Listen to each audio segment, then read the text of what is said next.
It hits you first in the gut, a cold, hard knot of disbelief. Then it travels to your chest, a tight, squeezing pressure that makes it difficult to breathe. You're scrolling through your phone, and you see the photos, your friends, the people you trusted, the ones you shared secrets and laughter with, are all together. At a concert, a dinner, a weekend getaway. And you weren't invited. The messages have gone quiet, the plans have dried up, and the inside jokes now feel like a foreign language spoken just beyond your hearing. Why?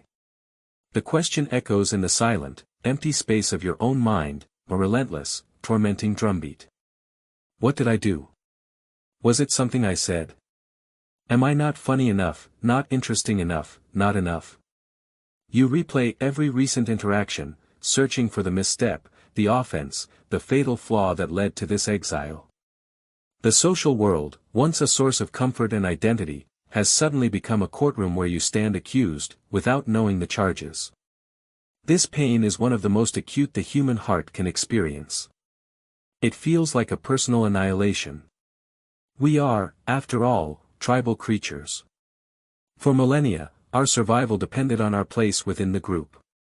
To be cast out was a death sentence. So, when our modern-day tribe, our friends, seemingly turns against us, that ancient, primal panic alarm is triggered. It's not just about missing a party, it's a deep, visceral fear that we are fundamentally unworthy of connection. But what if I told you that this very pain, this crushing sensation of rejection, is not a verdict on your worth, but a profound invitation? An invitation to build a foundation of self-worth so solid that no social storm can shake it. What if the path through this agony wasn't about winning them back or figuring out their reasons, but about discovering a part of yourself you never knew existed, an unshakable, inner citadel of peace? This is the promise of Stoicism, an ancient philosophy forged not in ivory towers but in the messy, painful, and unpredictable reality of human life. The Stoics, thinkers like Seneca, a powerful statesman, Epictetus, a former slave, and Marcus Aurelius, an emperor who faced betrayal and plague, understood that life is defined not by what happens to us, but by how we respond to what happens to us. Your friend's turning away is an external event. The story you tell yourself about it, the suffering it causes, and the person you become in its wake, that is your internal judgment, and it is there, and only there, that your true power lies. This is not a philosophy of suppression, of simply grinning and bearing it. It is a philosophy of profound transformation. It asks you to perform a radical act of mental alchemy, to take the leaden weight of social rejection and transmute it into the gold of self-mastery, wisdom, and unassailable freedom. The journey we are about to embark on together will not necessarily bring your friends back. It is far more valuable than that. It will guide you back to yourself. Let us begin. 1. The sting of the arrow, understanding the nature of the pain. Before we can apply any salve, we must first understand the wound. The Stoics used a powerful metaphor to describe human suffering. Imagine you are shot by an arrow. The first arrow is the external event itself, the missed invitation, the cold shoulder, the gossiping text message you weren't meant to see. This arrow causes pain. But then, they said, we immediately shoot ourselves with a second, third, and fourth arrow. These are the judgments, the stories, the fears, and the recriminations that we unleash upon our own minds. The first arrow, your friends gathered without you. The second arrow, the thought, this means I am unlovable. The third arrow, the story, they never really liked me, the last 10 years were a lie. The fourth arrow, the anxiety, I will be alone forever. No one will ever truly understand me. The vast majority of our suffering comes from these self-inflicted arrows. The Stoic goal is not to make yourself invulnerable to the first arrow, life will always shoot those. It is to learn to catch the second, third, and fourth arrows before they ever pierce your skin.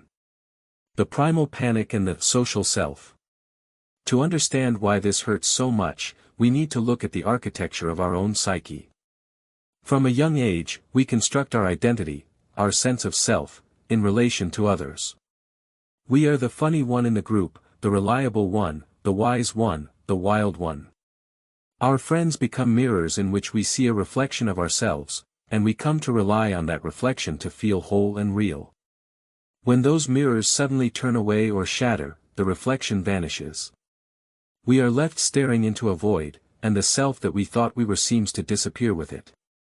This is the social self in crisis. It's terrifying because it feels like you are ceasing to exist.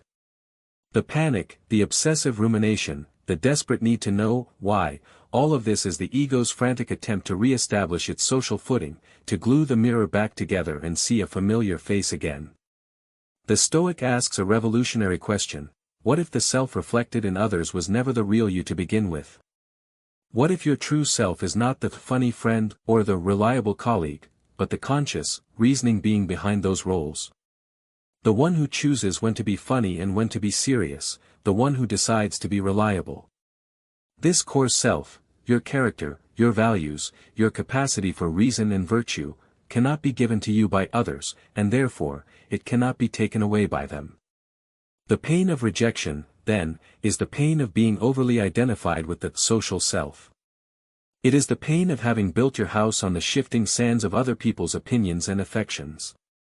The storm has come, and the house is collapsing. The Stoic path is not about rebuilding the same house on the same sand. It is about discovering the bedrock of your own character beneath the sand and building something unshakable upon it. The why trap, chasing a phantom. In the immediate aftermath of rejection, our mind becomes a detective on a hopeless case. We search for clues, we interrogate our memories, we craft narratives. Was it because of that political argument with Sarah? Was it because I was too busy with work last month? Did Mark never forgive me for that joke I made years ago? We believe that if we can just find the why, we can fix it.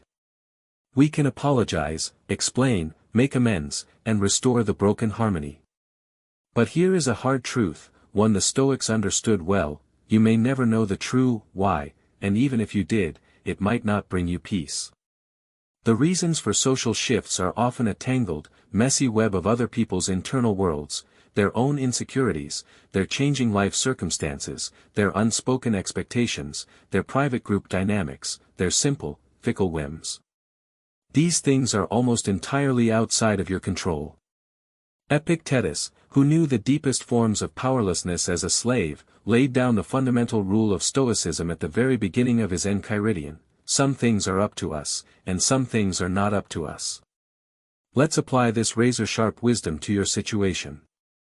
What is not up to you, outside your control? The thoughts, opinions, and feelings of your friends. Their decisions to include or exclude you. Their reasons for their actions, even if they tell you, you cannot control their truthfulness or their own self-awareness. The chemistry of the group dynamic. The past. What is up to you, within your control? Your judgment about what happened. Your own values and character.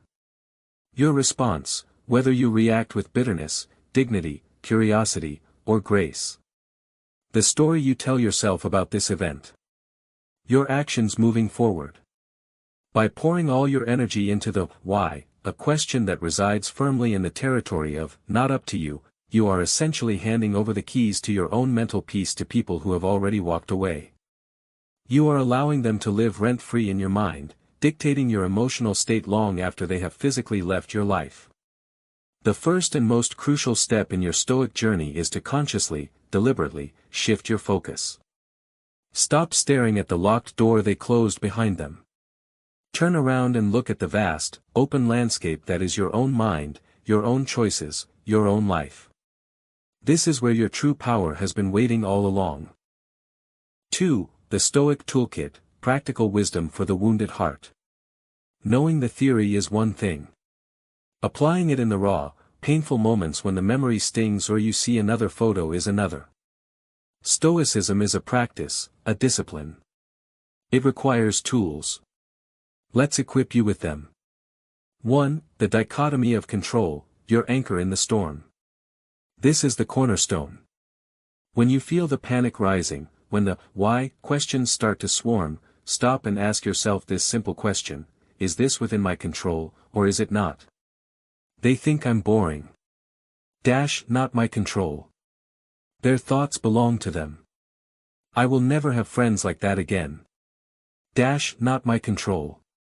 The future is uncertain. I am hurt and confused. My control. My judgment and my response are mine to command. I will conduct myself with dignity and not lash out. My control. My actions are my own. I will learn from this experience to be a better friend to others. My control. My character is my project. This practice is not a magic wand that makes the pain disappear. It is an anchor. It prevents you from being swept out into the raging sea of what-ifs and if-onlys. It grounds you in the only reality you can truly influence, your own inner world. Write the dichotomy of control on a note card. Put it on your mirror. Make it your mantra. It is the first and most important line of defense.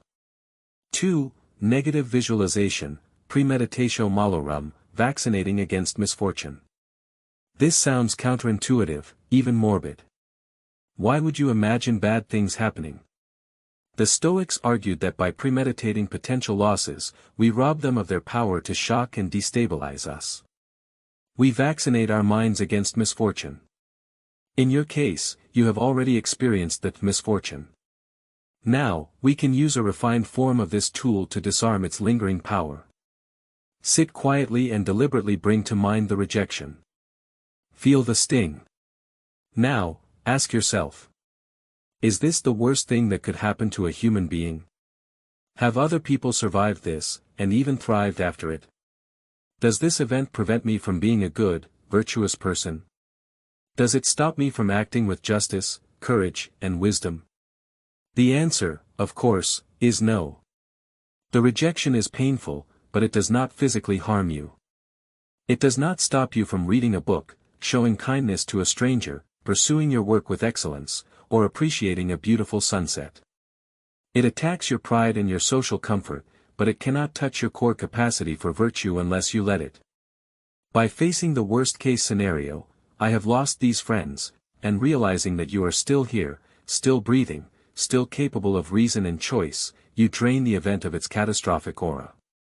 You see it for what it is, a severe blow to your preferences, but not an annihilation of yourself. 3. The view from above, prosoc, gaining cosmic perspective. When you are in the thick of emotional pain, your world contracts. The betrayal feels like the center of the universe. The Stoics practiced an exercise to break this myopia. They called it the view from above or taking a cosmic perspective. Close your eyes. Imagine yourself rising up out of your room, your house, your street. See your city from above, with all its thousands and millions of people, each with their own dramas, their own heartbreaks, their own joys. Keep rising. See the country, the continent, the whole blue-green planet spinning in the vast blackness of space. See the thin layer of atmosphere that sustains all of human life. Now, locate your problem. Where is it? It is a tiny, tiny event happening to one tiny being on a speck of dust in an unimaginably vast cosmos. This is not meant to belittle your pain. It is meant to contextualize it. Your friends turned against you. It is real, and it hurts. But is it the only thing happening in the universe? This perspective shrinks the problem down to its proper size. It reminds you that life is immense, and your story is just one of countless billions unfolding. This vastness is not cold, it is liberating. It whispers, this too shall pass. You are part of something so much larger than this single social circle. Tool number 4, journaling as self-dialogue, the inner courtroom. The Stoics were avid journalers. Marcus Aurelius's Meditations was never intended for publication, it was his private journal, a series of memos to himself to reinforce his principles. You can use journaling to untangle the second arrows you are shooting at yourself. Divide a page into 2 columns. In the first column, write down the raw, emotional, accusatory thoughts. Let the social self rant. I am so humiliated. Everyone is laughing at me. They have taken my entire social life. I have nothing left. I must be a terrible person to deserve this. Now, in the second column, respond as your wiser, Stoic self. Respond not with empty platitudes, but with reason and compassion, as if you were advising a dear friend in the same situation. You feel humiliated, and that is a natural feeling. But are everyone really laughing? Or is this a story you are telling? Focus on those who treat you with respect. They have taken their company, but they cannot take your character, your hobbies, your capacity for new connections. Having nothing is an exaggeration born of pain.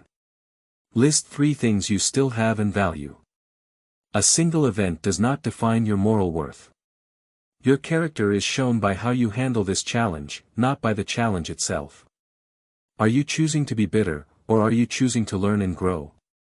This practice externalizes the chaotic internal dialogue and allows your rational mind to gain the upper hand over your runaway emotions. 3. Rebuilding the inner citadel, from rejection to self-possession. The tools above are for managing the immediate crisis. But Stoicism is not just about damage control, it's about building a life of flourishing, known as eudaimonia. This flourishing is achieved through the cultivation of virtue. The rejection you've experienced is not an obstacle to this good life, it is the very raw material for it. The 4 cardinal virtues, your blueprint for a stronger self. Let's reframe your experience through the lens of the 4 cardinal Stoic virtues: wisdom, courage, justice, and temperance. 1. Wisdom, Sophia, seeing things as they are. Your rejection is a masterclass in wisdom. It has shown you the true, impermanent nature of certain friendships. Wisdom asks you to see this clearly, without the of sentimentality or denial. It asks you to discern between things you can change and things you cannot. The wise person understands that friends, status, and social approval are preferred indifference, nice to have, but not essential to a good life. What is essential is your virtue. Use this clarity to see your own life more wisely. What friendships are truly reciprocal? What values do you want in your companions? 2. Courage, Andrea, facing the pain with dignity. Courage is not the absence of fear and pain, but the judgment that something else is more important than that fear. In this case, your self-respect is more important than your desire for reconciliation on degrading terms. It takes courage to feel the pain without being consumed by it. Resist the urge to beg, plead, or seek revenge. Accept the situation without a definitive reason. Walk away with your head held high. Be willing to face the possibility of solitude. Every time you choose not to fire a bitter text, every time you acknowledge the hurt but still go about your day, you are exercising courage. You are proving to yourself that you can withstand this. 3. Justice, dikaiosine, acting with integrity toward all. Justice, in the Stoic sense, is about our duty to our fellow human beings and to our own nature as rational, social animals. It is the most social of the virtues. How can you be just in this situation? Be just to yourself, do not betray yourself by adopting their probable narrative of you as the flawed one. Treat yourself with the fairness you deserve. Acknowledge your mistakes, but do not crucify yourself for them. Be just to them, this is the hardest one. It does not mean being a doormat. It means wishing them no specific harm. It means understanding that they, too, are flawed humans, likely acting out of their own confusion, weakness, or tribal instincts. Marcus Aurelius wrote, "When you wake up in the morning, tell yourself, the people I deal with today will be meddling, ungrateful, arrogant, dishonest, jealous and surly. They are like this because they cannot tell good from evil." This is not an excuse for their behavior, but an explanation that can free you from the poison of perpetual anger. Justice asks you to release the burden of resentment, for your own sake. Be just to your new community, let this experience inform, but not dictate, your future interactions. Do not become closed off and unjust to potential new friends because of the actions of the old ones. The just person remains open to connection, but with wiser discernment. 4. Temperance, sophrosyne, the discipline of your responses. Temperance is self-discipline and moderation. It is the virtue that governs your impulses. The pain of rejection can trigger extreme impulses, the impulse to drown your sorrows in excess, to stalk social media obsessively, to trash-talk your former friends to anyone who will listen, to desperately glom onto a new group without discernment. Temperance is the inner governor that says, enough. It allows you to feel the emotion without being hijacked by it. It lets you set boundaries with your own ruminations. It guides you to moderate your diet of social media evidence. It is the quiet power that allows you to say, I will not let this event turn me into a bitter, reactive version of myself. I will remain the master of my own ship. By actively working on these four virtues in the context of your rejection, you are no longer a passive victim of circumstance. You are an active participant in your own moral development. The rejection is no longer just a bad thing that happened, it becomes the gym in which you build the muscle of your character. 4. The deeper why, Stoic reflections on the nature of friendship. A Stoic response to this crisis would be incomplete without re-examining the very concept of friendship. The Stoics had a much higher, more demanding, and ultimately more fulfilling view of friendship than modern culture often promotes. For the Stoic, a true friend is not just someone you have fun with or who makes you feel good. A true friend is an ally in the pursuit of virtue. Seneca wrote extensively on friendship, stating that a friend is a second self. This doesn't mean a clone, but someone who shares your core commitment to living a good and rational life. He said, friendship always benefits, love sometimes injures. He distinguished between true friendship, which is based on judgment and virtue, and mere affection or familiarity, which can be fickle. Let's apply this lens to your former friends. Ask yourself with brutal honesty. Were these relationships truly alliances in virtue? Did you encourage each other to be better people? Did you hold each other accountable? Or was the bond based primarily on shared history, convenience, gossip, or superficial interests? This is not to say your friendships were worthless. They likely provided much joy and comfort. But the Stoic asks, were they built on a foundation that could withstand the tests of time and changing circumstances? If a group can suddenly turn against you, it suggests the bonds were perhaps more fragile, more dependent on external alignments, than the unshakable bond of shared virtue that the Stoics idealized. The pain you feel is the pain of discovering that what you thought was a mighty oak was, in fact, a cluster of reeds, swaying with the prevailing wind. This realization is not a condemnation of you or them, it is a clarification. It sets a new, higher standard for future relationships. It shifts your focus from being liked to being worthy, and from finding cool people to finding good people. The end of these friendships, therefore, creates space. It clears the ground for a more authentic, resilient kind of connection in the future, one that is based not on the fear of being alone, but on a mutual recognition of character and a shared journey toward a meaningful life. Part 5, The Path Forward, Living a Rich Life in a World of Impermanence. You have navigated the initial shock. You have used the tools to manage your mind. You have begun the work of rebuilding your inner citadel through virtue. Now, how do you move forward in your daily life? How do you re-engage with the social world without fear or bitterness? 1. Embrace solitude, conquer loneliness. There is a world of difference between solitude and loneliness. Loneliness is the pain of feeling disconnected. Solitude is the joyful practice of being comfortably connected to yourself. The Stoics were great advocates of productive solitude. Seneca wrote, "Be a friend to yourself, and you will never be alone." Now is the time to cultivate that friendship. Reacquaint yourself with your own company. What did you used to love doing before this friend group took up so much space? What books have you meant to read? What skills have you wanted to learn? Go for long walks alone. Sit in a cafe and just observe the world. Write. Create. As you build a rich inner life, you become a more interesting and self-sufficient person. Your need for constant external validation diminishes.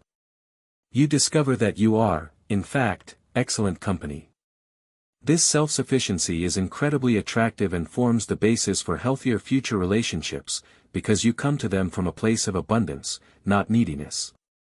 2. Re-engage with the world, the wider circle. Stoicism is not a philosophy of isolation. It recognizes that we are made for community. But your community is far larger than one friend group. Your duty to be just and kind extends to all of humanity, what the Stoics called the cosmopolis, or the world city. Reconnect with family members. Strengthen bonds with acquaintances who have always shown you decency. Join a club, a class, or a volunteer organization centered around a genuine interest, not just to meet people, but to contribute to something. Practice small acts of kindness with strangers, the barista, the bus driver, the grocery store clerk. This shifts your focus from receiving social validation to contributing value to the human community. In doing so, you rebuild your sense of belonging on a much broader, more stable foundation. You realize that your worth is not determined by a small council of peers, but is demonstrated through your positive impact on the world around you. 3. The art of indifference, towards preferred indifference. Remember the concept of preferred indifference. Friendships, social success, and reputation fall into this category. It is natural and rational to prefer to have good friends. There is no virtue in being a hermit if you don't want to be. The Stoic art is to hold these preferences lightly. To pursue them with energy and integrity, but not to stake your happiness on achieving them. You can desire friendship, but you cannot be attached to a specific outcome with a specific group of people. This mindset is the ultimate liberation. It allows you to approach new social situations with openness and authenticity, without the desperate energy of someone trying to fill a void. If a connection blossoms into friendship, you receive it with gratitude. If it does not, you let it go without devastation, because your core well-being was never dependent on it. You become like a skilled sailor. You cannot control the wind, the actions and affections of others, but you can always adjust your sails, your judgments, your virtues, your actions. A calm sea never made a skilled sailor. This social storm, as painful as it is making you a master navigator of your own life. Conclusion: the invitation was never from them. The hook that pulled you into this journey was the searing, inexplicable pain of friends turning away. It felt like an ending, a cancellation of your social identity. But through the lens of Stoicism, we can now see it for what it truly is, a fierce and uncompromising beginning.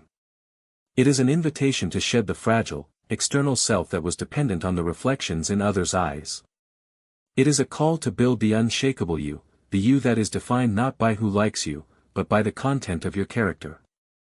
The you that understands that while friends are a wonderful gift, the only friendship that is truly forever, and truly under your command, is the one you have with yourself. The Roman Emperor Marcus Aurelius, bearing the weight of empire, betrayal, and personal loss, often counseled himself with these words, which now serve as a final counsel to you. You have power over your mind, not outside events. Realize this, and you will find strength. The rejection was the outside event. It happened. The strength you are now cultivating is your power over your mind. You are learning to choose your judgments, to wield the virtues, to embrace the perspective, and to find a peace that does not require the world to be a certain way to be felt. The story is no longer, "Why did my friends turn against me?" The new story, the one you are writing with every Stoic choice, is, "How did I use that pain to become more wise, more courageous, more just, and more disciplined than I ever was before?" That is a story of triumph. That is the story of an unshakable life. The friends may have turned away, but in doing so, they inadvertently turned you toward the most important relationship you will ever have, the one with the strong, resilient, and fundamentally good person you are meant to become. The journey ahead is yours alone to walk, but you now walk it with the timeless wisdom of the Stoics as your guide, and with the unshakable you as your companion.